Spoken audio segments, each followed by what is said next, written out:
అలాగే మిత్రులారా, ఇప్పుడు కుర్బానీ సమయం ఏమిటి, ఎప్పుడు కుర్బానీ చేయాలి, ఇది చాలా జాగ్రత్తగా వినాల్సిన విషయం.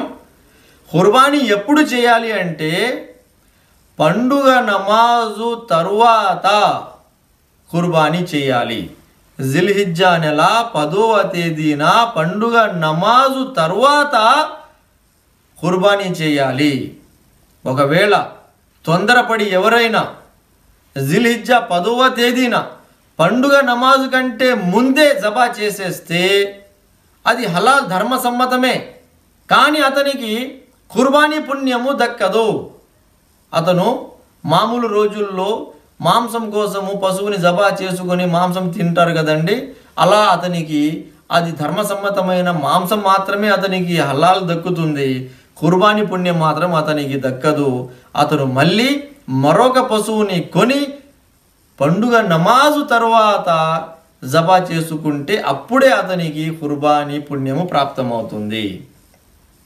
ఒకవేళ ఎవరైనా మర్చిపోయి పండుగ నమాజ్ కంటే ముందే జబా చేసేస్తే అతనికి కూడా కుర్బానీ పుణ్యము దక్కదు. ఆ పశువు అతని కోసం హలాల్ ధర్మసమ్మతమే, అతను ఆ పశువు మాంసాన్ని తినవచ్చు, కానీ కుర్బానీ పుణ్యం మాత్రం అతనికి ఇవ్వబడదు.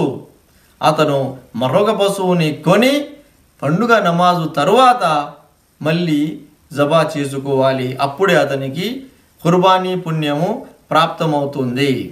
అయితే జిల్హిజ్జా నెల 10వ తేదీన పండుగ నమాజు తరువాత నుండి చేయబడే కుర్బానీ, ఆ రోజు అంటే 10వ తేదీన చేయబడే కుర్బానీ ఉత్తమమైనది.